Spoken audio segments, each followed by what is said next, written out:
Hello दोस्तों। शादी के एक सप्ताह बाद ही मेरे पति इस दुनिया से और मेरी ज़िंदगी से हमेशा के लिए चले गए। सास ने मेरी शादी अपने नाती से करवा दी, जो अभी सिर्फ 14 साल का था। मैंने सोचा यह तो बच्चा है, मेरी शादी किससे हुई है, लेकिन मेरा नाम आरुषि है। मैं बहुत ज़्यादा खूबसूरत थी, मेरी ज़िंदगी में सब कुछ ठीक था। मुझे ऐसा लगता था ज़िंदगी में मेरे साथ कभी कुछ बुरा नहीं होगा, क्योंकि मैंने कभी किसी के साथ बुरा नहीं किया था। लेकिन होता वही है जो किस्मत में लिखा होता है। जब मैं छोटी थी तो मेरी माँ एक आदमी के साथ मुझे और मेरे पापा को छोड़कर भाग गई थी। मेरे पापा घर में ज़्यादा ध्यान नहीं देते और वह भी एक औरत को शादी करके ले आए।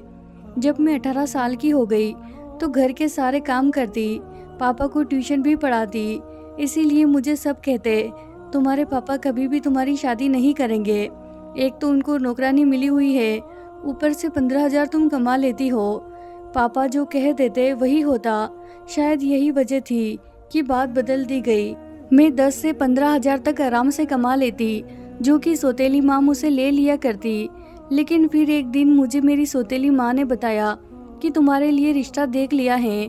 मैं हैरान हो गई, मुझे लगा कि मजाक कर रही है, लेकिन उन्होंने यह नहीं कहा था कि तुम्हारे लिए रिश्ता देखने वाले आ रहे हैं। उन्होंने तो कहा था कि तुम्हारे लिए रिश्ता देख लिया है, बात भी पक्की कर दी है, तुम शादी की तैयारी कर लो, 1 महीने में तुम्हारी शादी हो जाएगी। मैं भी हैरान थी, लेकिन अंदर से खुश भी हो गई, क्योंकि मेरी जिंदगी एक नया मोड़ लेने वाली थी। मैंने तो अपने दिल से ये बात भी निकाल दी थी कि कभी मेरी शादी भी होगी, क्योंकि मुझे लगता था मेरी सौतेली माँ कभी मेरी शादी नहीं करवाएगी। लेकिन अब यह सब कुछ हो रहा था, इसीलिए मैं बहुत ज़्यादा खुश थी। खुशी खुशी शादी की तैयारी में लग गई। शादी की रात में कुछ अजीब हुआ। मैंने अपने पति को देखना चाहा, लेकिन मैं नहीं देख पा रही थी। इतनी हिम्मत कहाँ होती है, सर उठा के देख ले, गर्दन घुमाकर अपने पति को 2 पल देख ले। मैं नहीं देख पाई। उसके बाद जब ससुराल आई तो कमरे में बैठी अपने पति का इंतजार करने लगी। जब वो कमरे में आया तो पति को देखा तो पता चला वह बहुत अच्छा इंसान है। मेरा बहुत सम्मान किया। घर में उसकी माँ, उसकी एक बहन थी और बहन का 14 साल का बेटा भी था। उसने मुझे बताया कि मेरी बहन का बेटा मेरे बच्चों की तरह है, उससे मेरा बहुत लगाव है। वैसे तो उसकी उम्र सिर्फ 14 साल है, लेकिन मेरे लिए तो वह इससे भी ज़्यादा छोटा है। उसने मुझे कहा कि वह 2 साल का था तो उसके पापा इस दुनिया से चले गए थे और वह कुछ जानता भी नहीं था। इसी वजह से मैं उसे अपने सीने पर सुलाया करता। तब से वह मेरे लिए ऐसा ही है जैसे मेरा अपना बेटा हो। उसका नाम शिव था। मेरे पति ने कहा, तुम हमेशा इसका ख्याल रखना। शादी की रात अच्छी गुजर गई। ऐसा लगता था जिंदगी भी अच्छी गुजर जाएगी, लेकिन सुबह हुई तो सास ने कुछ अजीब पूछा और मेरे कमरे में आ गई। मुझे इतनी शर्म आ रही थी कि मैं शर्म से पानी पानी हो रही थी। मैं इस वक्त अपने कमरे में सो रही थी। औरतें इस तरह की हरकतें क्यों करती है? उसके बाद मैं अपने भांजे के पास थोड़ी देर बैठ गई। मेरी सास ने कहा, अब तुम तैयार हो जाओ, तुम्हें देखने के लिए रिश्तेदार आएंगे। शादी धूमधाम से हुई है और जो भी पैसे देंगे वह मुंह दिखाई में देंगे, तो तुम मुझे दे देना। मैंने कहा ठीक है। मेरी सास परंपरा निभाने वाली सास की तरह ही थी। भांजा मेरे साथ घुल मिल रहा था, लेकिन उसने मेरे साथ अजीबोगरीब किस्म की बातें शुरू कर दी। मुझसे पूछने लगा, आप और मामा क्या कर रहे थे? मैंने कहा कि हम लोग तो बातें कर रहे थे। उसने कहा, नहीं, आप लोग जल्दी सो गए थे, आपके कमरे की लाइट ऑफ हो गई थी। मैंने देखा था, यह हमारे कमरे के बाहर ही बैठा था। क्या कहीं इसने हमारी बातें तो नहीं सुन ली? मुझे बहुत शर्मिंदगी हो रही थी, लेकिन वह आराम से बातें कर रहा था जैसे उसे कुछ पता ही नहीं हो। इसीलिए मैंने भी ज़्यादा बात नहीं की। कहने लगा कि आप कहाँ सोती है, मामा किधर सोते हैं? मुझे समझ में नहीं आ रहा था कि इसे अब क्या जवाब दूँ। फिर वह पूछने लगा, आप लोग एक साथ सोते हैं? मुझे बड़ी शर्मिंदगी हुई। शाम को मैंने यह बात अपने पति को बताई कि वह इस तरह से सवाल पूछ रहा था। अजीब बात है, इतने छोटे बच्चों के दिमाग में इतने सारे सवाल। मेरे पति ने कहा, मैंने तुम्हें कहा था कि तुम्हें उसका ख्याल रखना है, तुम पहले दिन उसकी शिकायत करने लगी हो। मैंने कहा कि मैं इसकी शिकायत नहीं कर रही हूँ, लेकिन आजकल के बच्चों के दिमाग में इस तरह के सवाल नहीं होने चाहिए। मेरे पति ने कहा, इस उम्र में जिज्ञासा होती है, 25 सवाल पूछ ही लेते हैं। मेरा भांजा बहुत मासूम है, उसका ख्याल रखना। उसकी कमजोरी, उसकी गलतियां तलाश करने की जरूरत नहीं है। यह बेचारा तुम्हारा आगे पीछे फिरता है, मामी मामी कहते इसका मुंह नहीं थकता, और तुम हो इसके लिए इस तरह की सोच रख रही हो। मैं तो हैरान हूँ कि मेरा पति को क्या हो गया। वो वाकई अपने भांजे के लिए बहुत ज़्यादा इमोशनल है। यह बात समझने में मुझे ज़्यादा देर नहीं लगी कि अगर मुझे अपने पति को खुश रखना है तो उसके सामने उसके भांजे की कोई बुराई नहीं करनी, नहीं तो उसे बुरा लग जाएगा। उसके बाद मैंने ऐसा कुछ भी नहीं किया।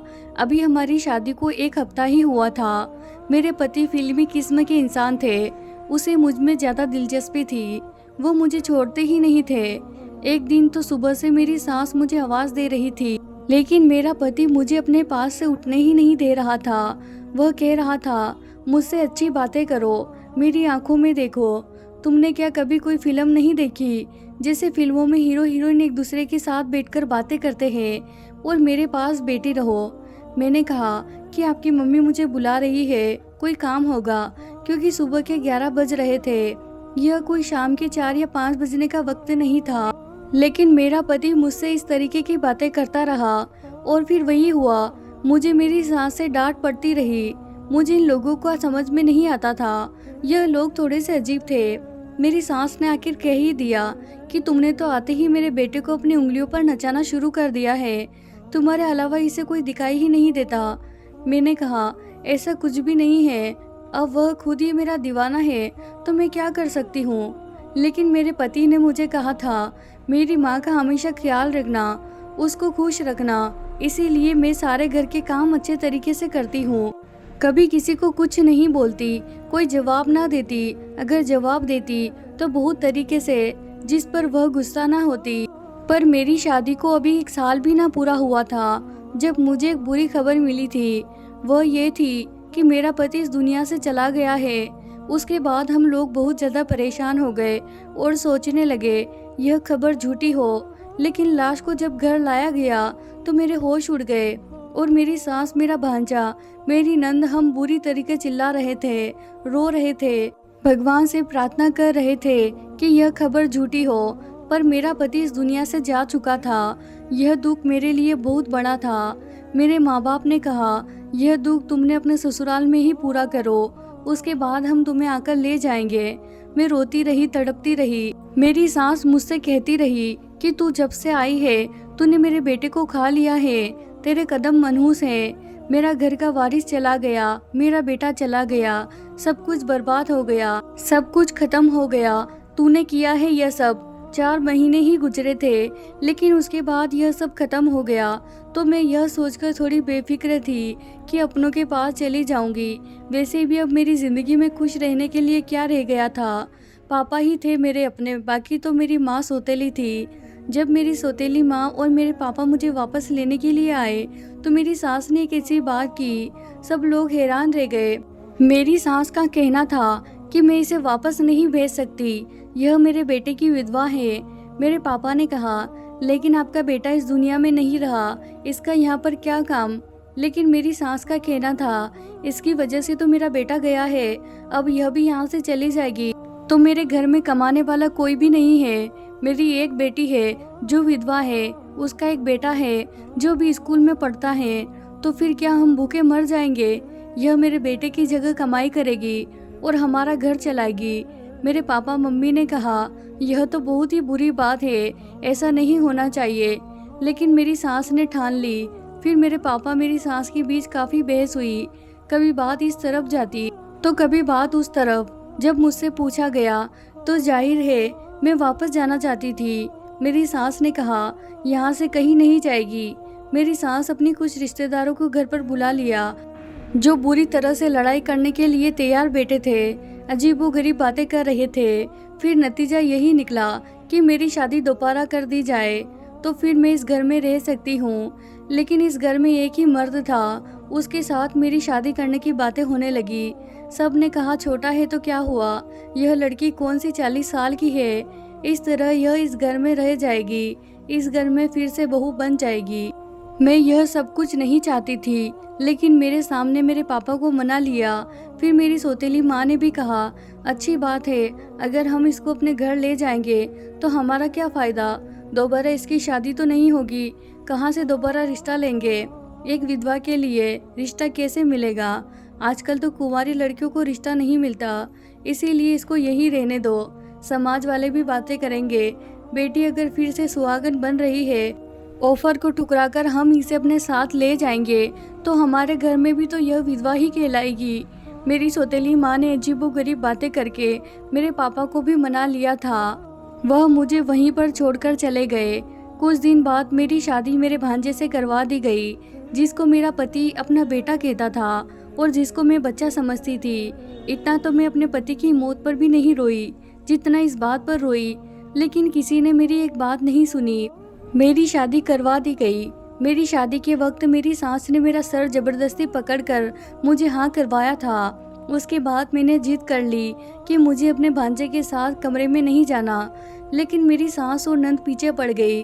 उसने कहा, आज सुहागरात की रात है, आज तू कमरे में नहीं गई तो फिर से कुछ हो जाएगा, और क्या तुम मेरे नाती को भी मारना चाहती हो।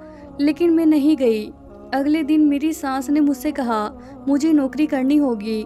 उसने मोहल्ले के ढेर सारे बच्चे इकट्ठे कर लिए। अब मैं रोज दिन के 40 से 60 बच्चों को पढ़ाती। मेरा दिमाग बहुत ज़्यादा खराब हो जाता, मैं बहुत ज़्यादा थक जाती, सारा दिन घर के कामों में लगी रहती। एक हफ्ता इसी तरह बीत गया। मैं अपने भांजे के कमरे में जाने से घबराती थी, नहीं जाना चाहती थी। मुझे लगा वह बच्चा है, मेरा उसके साथ रिश्ता करवा दिया, बस वह अपने कमरे में रहे और मैं अपने कमरे में रहूं। उसके कमरे में जाकर क्या ही करना था। मेरी सास मेरे पीछे पड़ गई। कुछ दिन तो इस तरह बीत गए। मैं एक दिन यह देखकर हैरान रह गई। मेरा भांजा खुद यह कह रहा था कि मेरी पत्नी को मेरे कमरे में भेजे, लेकिन मुझे पता था कि वह बच्चा है, उसे इन सब बातों की समझ नहीं है, इसीलिए वह कह रहा होगा। वह खुश हो रहा था। एक तो उसकी शादी हो गई, वह भी इतनी जल्दी। उसके लिए सब कुछ नया है। इसके दिमाग में भी ऐसी बातें तो पहले ही दिन से थी। मैं समझ गई कि उसे ऐसी चीज़ों का शौक है, लेकिन उसे यह नहीं पता था कि पत्नी क्या होती है। मेरी ज़िंदगी बर्बाद हो गई थी। मेरी ज़िंदगी में अब कुछ भी नहीं बचा। मैंने एक दिन सोच लिया कि मैं घर से भाग जाऊंगी। यह कोई इतना ज़्यादा मुश्किल नहीं था, इसीलिए मैंने सोच लिया कि मुझे क्या करना है। लेकिन मेरे भांजे को पता चल गया। उसने कहा, फिक्र ना करे, मैं आपकी मदद ज़रूर करूँगा, जो भी आप कहेंगे मैं करूँगा, फिक्र मत करो, आपको कोई दिक्कत नहीं होगी, मैं आपका बहुत अच्छे से ख्याल रखूँगा। और बातें तो इस तरह की कर रहा था जैसे कि मैं सुनना चाहती थी। मैं बुरी तरह से रोने लगी। मैं भी घर से भाग जाना चाहती थी, लेकिन अगर एक बार भाग जाती तो मुझ पर ठप्पा लग जाता कि घर से भाग गई। मैं एक इज्जतदार बाप की बेटी थी। मैंने सारी ज़िंदगी इज्जत से गुजारी थी। मैं अपने बाप का नाम कैसे बदनाम कर सकती थी। मैं बुरी तरह रोने लगी और अपने पति के साथ वापस आ गई। ऐसा पति नहीं चाहिए था। मेरा दिल नहीं कर रहा था उसको अपना पति कहने का। सुबह इस बात की मेरी नंद को खबर पहुंच गई, लेकिन मेरे पति ने सब कुछ संभाल लिया, वरना मुझे बहुत डांट पड़ती और मैं ऐसा नहीं चाहती थी। उसके बाद मेरी नंद को बेटे बेटे ना जाने क्या हो गया। उसने शोर करना शुरू कर दिया। उसने कहा, आज तो तुम मेरे बेटे के कमरे में जाओगी, तुमने तमाशा बना लिया, इसकी पत्नी हो, पति पत्नी एक साथ नहीं रहेंगे तो क्या अलग अलग रहेंगे। यह बात बिल्कुल भी अच्छी नहीं। मेरी सास ने जबरदस्ती मुझे फिर से दुल्हन बनने का कहा। मुझे दुल्हन बनाकर कमरे में भेज दिया। एक पल तो मैंने सोचा कि मैं अंदर से कमरे को ताला लगा लूं, लेकिन मैं ऐसा कर नहीं पाई क्योंकि मेरी सास ने पहले दरवाज़ा खोल दिया। थोड़ी देर बाद मेरा भांजा कमरे में आया। मैंने कहा, यह तो बच्चा है, इसे डरा धमका कर सुला दूंगी, मुझे परेशान होने की ज़रूरत ही क्या है। मेरी सास भी खुश और मैं भी खुश। किसी को क्या पता चलेगा कि कमरे में के अंदर क्या हो रहा है। मैं हैरान होने लगी, यह ख्याल मुझे पहले क्यों नहीं आया। उसने मुझे कहा कि तुम बहुत प्यारी लग रही हो। मैंने कहा कि ठीक है, अब तुम भी सो जाओ। मैं मेकअप और ज्वेलरी उतारने लगी तो वो कहने लगा कि रहने दो, मैं उतार देता हूँ। मैंने कहा, इससे तुम्हें कोई मतलब नहीं, चुप करके सो जाओ। मैं उसे आखिरी बार कहकर सुला देना चाहती थी, लेकिन वह मुझे इस नज़रों से देख रहा था जैसे किसी ने आज तक मुझे देखा ना था। मैंने कहा कि मेरी शक्ल क्यों देख रहे हो, चुपचाप सो जाओ। मैं अभी भी इस पर रौब जमाने की कोशिश कर रही थी, जबकि मुझे इससे डर लग रहा था। थोड़ी देर के बाद उसने मेरा हाथ पकड़ लिया और मेरे मुंह पर थप्पड़ दे मारा। मैं हैरान रह गई। उसने कहा कि तुम्हें तमीज़ नहीं है, तुम मुझ पर चिल्ला रही हो। बेवकूफ़ औरत, मैंने कहा कि तुम अभी ज़मीन से निकले नहीं, पर मेरे पति बनने के लिए आ गए हो। तुम मेरे पति नहीं हो, तुम्हारी उम्र ही क्या है। उसने कहा कि तुम मुझे पहले दिन से ही पसंद आ गई थी। तुम्हें पता है, तुम्हें पाने के लिए मैंने क्या कुछ नहीं किया। अपने बाप जैसे मामा को मारना पड़ा क्योंकि मैं तुम्हें पाना चाहता था। यह सुनकर मेरी तो अंदर से रूह कांप गई। उसने अपने मामा को खुद मारा था। उसने खुद कहा, मैंने अपने मामा को खुद मारा था। उसने कहा, मैंने अपने मामा की कार का ब्रेक फेल कर दिया, जिसकी वजह से जब वह थोड़ा आगे गए तो गाड़ी का कंट्रोल ख़त्म हो गया और उसका एक्सीडेंट हो गया। सब ने यही समझा कि एक हादसा हो गया, वह दुनिया से चला गया, जबकि यह सोच समझकर एक प्लान था। इस आदमी ने मेरे पति को मार डाला, जिसे मैं बच्चा समझ रही थी, और अभी मेरा पति बना खड़ा था। यह कोई मासूम सा बच्चा नहीं था, वह मामा जो इसे बहुत ज़्यादा प्यार करता था, अपने बच्चों की तरह समझता था। मुझे तो कुछ समझ में नहीं आ रहा था, वहाँ से भाग जाना चाहती थी, लेकिन उसने मुझे अपनी तरफ खींच लिया। मगर जब से मुझे यह पता चला कि मेरे पति की मौत नहीं बल्कि एक मर्डर था, तो मैं एक हफ्ते तक बेहोश रही। सबको सब कुछ बताया, चिल्ला चिल्ला कर बताया, पर किसी ने मेरी एक बात पर यकीन नहीं किया कि ऐसा नहीं हो सकता। यह अपने मामा को कभी नहीं मार सकता। तुम झूठ बोल रही हो, क्योंकि तुम मुझसे शादी नहीं करना चाहती थी। मेरे पास एक ही रास्ता बचा था, मैं खुदकुशी कर लेती, लेकिन मुझे किसी ने मरने भी नहीं दिया। आग में जल रही हूँ, समझ में नहीं आता कि क्या करूँ। इसके बाद जिंदगी इस तरह गुजरने लगी। मुझे भगवान ने एक बेटा दिया। मैं यह सोचकर उदास थी कि मेरी किस्मत बुरी है, मेरे बेटे की किस्मत भी बुरी होगी, पर मेरी किस्मत इतनी भी बुरी नहीं थी, क्योंकि मेरे भांजे के साथ वही हुआ जो उसने अपने मामा के साथ किया था।